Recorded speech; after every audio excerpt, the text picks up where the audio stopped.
മാധ്യമപ്രവർത്തകൻ KM ബഷീറിനെ വാഹനം കയറ്റി കൊലപ്പെടുത്തിയ കേസുമായി ബന്ധപ്പെട്ട അപ്ഡേറ്റാണ്. വിചാരണ ഇന്നു മുതൽ ആരംഭിക്കും. കേസിലെ 95 സാക്ഷികളെയാണ് വിസ്തരിക്കുന്നത്. വിചാരണ കോടതി മാറ്റണമെന്നാണ് കേസിലെ പ്രതിയായ ശ്രീറാം വെങ്കിട്ടരാമന്റെ ആവശ്യം.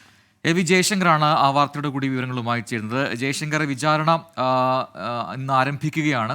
അപ്പോൾ അതിൽ 95 സാക്ഷികളാണ് വിസ്തരിക്കേണ്ടതുള്ളത്. അപ്പോൾ കേസിൻ്റെ നിലവിലെ അവസ്ഥ എന്താണ്? ഒരുപാട് കാലമായി നിൽക്കുന്ന ഒരു കേസാണ്. അതിന് എന്താണ് ഒരു തീർപ്പുണ്ടാക്കാത്തത് എന്ന് ഒരുപാട് പേർ ചോദിക്കുന്നതുമാണ്. അപ്പോൾ എന്താണ് ആ കേസിൻ്റെ നിലവിലെ അവസ്ഥ? അതിലെ സാക്ഷി വിസ്താരമൊക്കെ ഏത് രീതിയിലാണ് ഉണ്ടാവുക?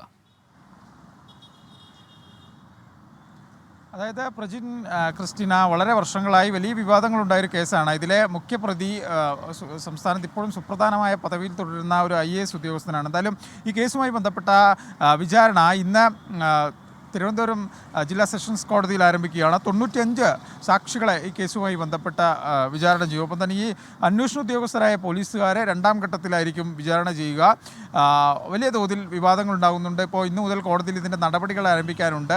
ഇനി അങ്ങോട്ട് വിചാരണ നടപടികൾ ആയിരിക്കും കിടക്കുക. ഈ വിചാരണ നടപടി ഘട്ടത്തിൽ ഈ പ്രതിഭാഗം വലിയൊരു ആവശ്യമായിട്ട് മുന്നോട്ട് വന്നിട്ടുണ്ട്. അതായത് ഈ കോടതി മാറ്റണം എന്നൊരു ആവശ്യമാണ്. കോടതി തിരുവനന്തപുരത്ത് നിന്ന് ഈ കേസ് മാറ്റണം എന്നൊരു ആവശ്യമാണ്. എന്തായാലും അവരതുമായി ബന്ധപ്പെട്ട് അപ്പീലും മറ്റും ഹൈക്കോടതിയിലും മറ്റും നൽകാനുള്ളൊരു സാധ്യത തള്ളിക്കളയാനാകില്ല. എന്തായാലും ഇന്ന് കേസിൻ്റെ വിചാരണ തുടങ്ങും. ഈ വിചാരണ തുടങ്ങുമ്പോഴായിരിക്കും ഈ പ്രതിഭാഗം എന്തൊക്കെ പുതിയ കാര്യങ്ങളായിരിക്കും മുന്നോട്ട് വയ്ക്കുക എന്നൊക്കെ നമുക്ക് അറിയാൻ സാധിക്കും. ഇപ്പോൾ ഈ കേസുമായി ബന്ധപ്പെട്ട് ശ്രീറാം വെങ്കിട്ടരാമനെതിരെ ഇടക്കാലത്ത് മനഃപൂർവ്വമല്ലാത്ത നരഹത്യക്ക് കേസ് മാറ്റുന്നു. പിന്നീട് അത് കോടതി ഇടപെട്ട് റദ്ദാക്കുന്നു. മനഃപൂർവ്വമുള്ള നരഹത്യ തന്നെ ആക്കുന്നു. അങ്ങനെ ആകമൊത്തത്തിൽ ഡിസ്റ്റുകൾ ഉണ്ടായിട്ടുണ്ട്. വലിയ വിവാദങ്ങൾ ഉണ്ടായിട്ട് ഈ മരണവും വലിയ വിവാദമായിരുന്നു. പക്ഷേ വലിയ വർഷങ്ങൾ കഴിഞ്ഞിട്ടും ഈ കേസിൻ്റെ വിചാരണ ഇപ്പോൾ മാത്രമാണ് തുടങ്ങുന്നത് എന്ന ഒരു വിഷയം കൂടിയുണ്ട്. എന്തായാലും ഇന്ന് കോടതി ഈ കേസിൻ്റെ വിചാരണ ആരംഭിക്കുകയാണ്. ഈ വിചാരണ തുടങ്ങുന്ന ഘട്ടത്തിലായിരിക്കും ഇനി ഈ കേസുമായി ബന്ധപ്പെട്ട ട്വിസ്റ്റുകളുണ്ട്, ഇനി ഇതിൽ എന്തൊക്കെ വരാനുണ്ട് എന്നുള്ള കാര്യങ്ങളൊക്കെ അറിയാൻ സാധിക്കും. എന്തായാലും പ്രോസിക്യൂഷൻ പറയുന്നത് തങ്ങളുടെ ഭാഗം ശക്തമാണ്, എല്ലാവിധ തെളിവുകളും ഇതാക്കിയിട്ടുണ്ട്. കൃത്യമായി